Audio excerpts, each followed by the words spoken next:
ഇന്ന് നമുക്കൊരു ഹെൽത്തി ചായ ഉണ്ടാക്കിയാലോ? അതിനായിട്ട് ഒരു പാത്രത്തിൽ വെള്ളം അടുപ്പത്ത് വെച്ചിട്ട് നമുക്ക് പറമ്പിലോട്ട് ഇറങ്ങാം. എന്നിട്ട് ചെമ്പരത്തിപ്പൂവ് പൊട്ടിക്കുക കേട്ടോ. ചെമ്പരത്തിപ്പൂവായിട്ട് ചായ കുടിക്കുക എന്നുള്ള വിവരം കുറച്ച് കാലങ്ങളായിട്ട് എനിക്കറിയാം. എന്നാലും കുറച്ച് കാലങ്ങളെ ആയിട്ടുള്ളൂ അറിയാൻ തുടങ്ങിയിട്ട്.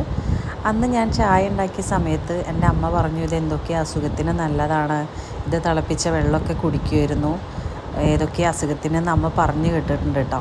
പക്ഷേ പൊതുവേ ഉള്ളൊരു കാര്യം എന്താണെന്ന് വെച്ചാൽ, നമ്മളുടെ മുതിർന്നവർ ഇങ്ങനെ പല കാര്യങ്ങളും പറയുമ്പോൾ പലരും, എൻ്റെ കാര്യമില്ല കേട്ടോ ഞാൻ പറയണത്, ഞാൻ കുറേ അധികം പ്രകൃതിയായിട്ട് ഇണങ്ങി ജീവിക്കാൻ ആഗ്രഹിക്കുന്ന ഒരാളായതുകൊണ്ട് ഇങ്ങനെയുള്ള കാര്യങ്ങളൊക്കെ എനിക്കിഷ്ടമാണ്. പക്ഷെ പല ആൾക്കാരും ഇങ്ങനെയുള്ള കാര്യങ്ങളൊന്നും ശരിയല്ല എന്ന് പറഞ്ഞിട്ട് ഇപ്പോഴത്തെ ഒരു ഇതിലേക്ക് നീങ്ങിക്കൊണ്ടിരിക്കുന്ന സമയമാണല്ലോ. അന്നുള്ളവർ പറഞ്ഞതൊന്നും ശരിയല്ല എന്ന രീതിയിൽ നീങ്ങുന്ന ആൾക്കാരാണല്ലോ.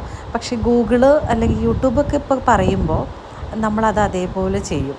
പക്ഷെ പണ്ടുള്ളവർ ഇതേ കാര്യം തന്നെയാണ് പറഞ്ഞിരുന്നതെന്ന് നമുക്ക് മനസ്സിലാവില്ല. അങ്ങനെ ഞാൻ ചെമ്പരത്തി പൂ കൊണ്ട് ഒരു ചായയൊക്കെ ഉണ്ടാക്കി. ഇതിനൊരു പ്രത്യേക ഒരു വെറൈറ്റി സ്വാദാണ് കേട്ടോ. ഒരല്പം മധുരം ഇട്ടിട്ടുണ്ട് ഞാൻ, ഇടാണ്ടും കുടിക്കാം. ഇടാണ്ടാവുമ്പോൾ ചായ ആവില്ലല്ലോ. എന്തായാലും അടിപൊളി.